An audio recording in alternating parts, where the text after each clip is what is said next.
Dear students, welcome to my channel. आज जिस topic के बारे में बात करेंगे वो है numerical which are based on impulse invariant method. तो इम्पल्स इनवेरिएंट मेथड में बेसिकली थ्री टाइप्स के फॉर्मूलाज प्रेजेंट होते हैं डिपेंडिंग ऑन द रूट्स। उसके बेसिस पर हम उसको सॉल्व कर सकते हैं। तो फॉर एग्जांपल ये फर्स्ट क्वेश्चन जो हमें दिया हुआ है कि convert the analog filter function हमेशा लाप्लास ट्रांसफॉर्म में होगा एच में, उसको कन्वर्ट करना है डिजिटल फिल्टर जो कि होता है एच जेड में। ठीक है, ये हमारा एंटायर प्रोसेस रहता है। एच एस हमें गिवन होता है एग्जाम में और एज्यूम करना होता है हमें सैम्पलिंग पीरियड, क्योंकि हमें पता है कि कंटिन्यूस को जब हम डिस्क्रीट में कन्वर्ट करते हैं तो वन ऑफ द पार्ट इसका क्या होता है, सैम्पलिंग भी होता है। तो अब इसको कन्वर्ट कैसे करेंगे? तो सबसे पहले ये जो फॉर्मेट दिया हुआ है इसमें कौन कौन से फॉर्मेट आ सकते हैं एग्जाम में वो हम मेंशन कर रहा हूँ मैं। तो एक तो फॉर्मेट होता है एस प्लस ए का स्क्वायर बी स्क्वायर। उसका जो आंसर होता है वो होता है e⁻−80 cos bt Z inverse upon 1 - 2 e⁻−80 cos bt Z inverse plus e⁻−280 Z की पावर -2। और एक हमारा फॉर्मूला आ सकता है एग्जाम में b/s+a का whole square plus B square. उसका रिजल्ट होता है e⁻−80 sin bt Z inverse upon 1 - 2 e⁻−80 cos bt Z inverse plus e⁻−280 Z की पावर -2। ये दोनों ही जो फॉर्मूलाज हैं they are related to complex roots. ठीक है, ये हमें एग्जाम में गिवन होगा। ये जो फॉर्मेट हमें दिया हुआ है गिवन इन एग्जाम, और ये जो लिखा हुआ है ये हमारा उसका सॉल्यूशन होगा।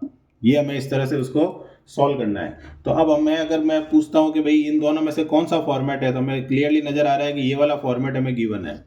ठीक है, तो पहला जो काम है, और दूसरी चीज देखो दोनों के डिनोमिनेटर सेम है, केवल न्यूमरेटर में चेंज है। तो s+a के फॉर्मूले में cos आता है और कांस्टेंट ऊपर होता है तो साइन आता है। ये हमने लाप्लास ट्रांसफॉर्म में भी पढ़ा है मैथमेटिक्स के अंदर।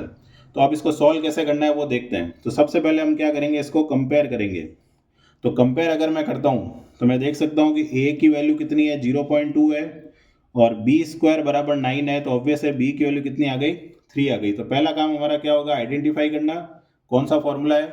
दूसरा काम हमारा क्या होगा, दोनों को कंपेयर करना। तो a की वैल्यू 0.2 और b स्क्वायर की जगह क्या लिखा हुआ है, 9, तो b की वैल्यू 3 हो गई।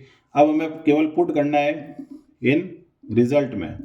तो हमारे को क्या मिलेगा, एच जेड। तो फॉर्मूला क्या है, e⁻−80 cos bt Z inverse upon 1 - 2 e⁻−80 cos bt Z inverse plus e⁻−280 Z की पावर -2।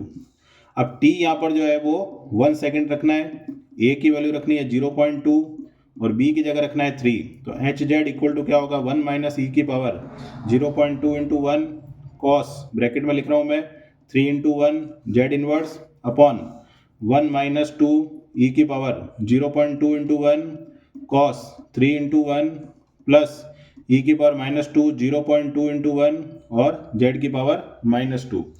इसको केवल आपको सॉल्व करना है अपने कैलकुलेटर से। तो वो जो रिजल्ट आ रहा है वो मैं डायरेक्ट लिख रहा हूँ यहाँ पर।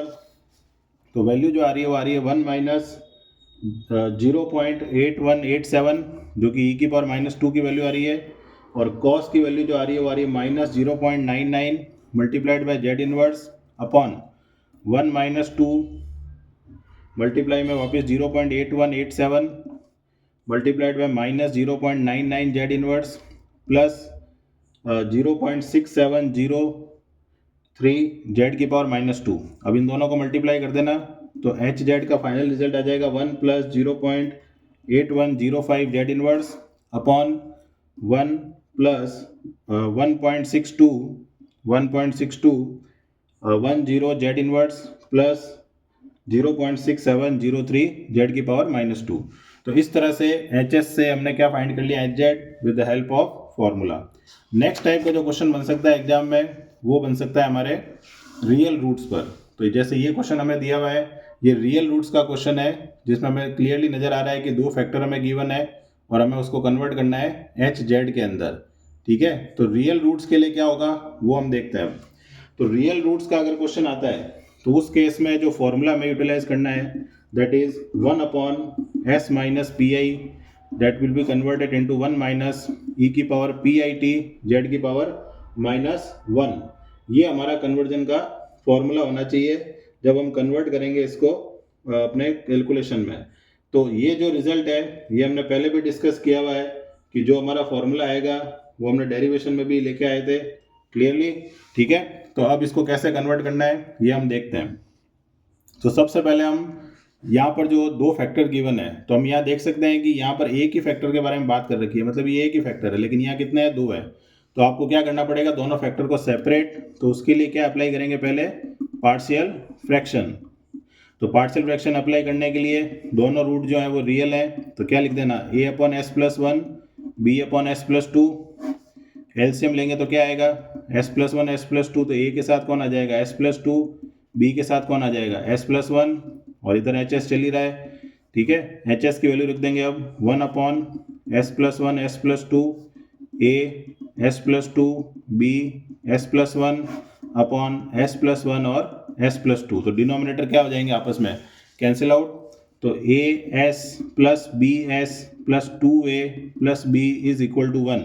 दोनों साइड क्या करेंगे, हम कंपेयर करेंगे पावर ऑफ s के कोफिशिएंट को। तो हाईएस्ट पावर देखो s की 1 है, तो यहाँ अगर मैं कॉमन लेता हूँ तो a प्लस b, ठीक है, और उधर की तरफ s की कोई टर्म है क्या, नहीं है, तो इक्वल टू 0। ये आ गई इक्वेशन नंबर फर्स्ट। फिर s के बिना जो टर्म है डेट इज कांस्टेंट, उसको लिख देंगे, और उधर 1 है। इन दोनों को सॉल्व करेंगे तो साइन चेंज करके b से b कैंसिल आउट, तो -a इक्वल टू -1। तो a की वैल्यू क्या आ गई हमारे पास, 1 आ गई।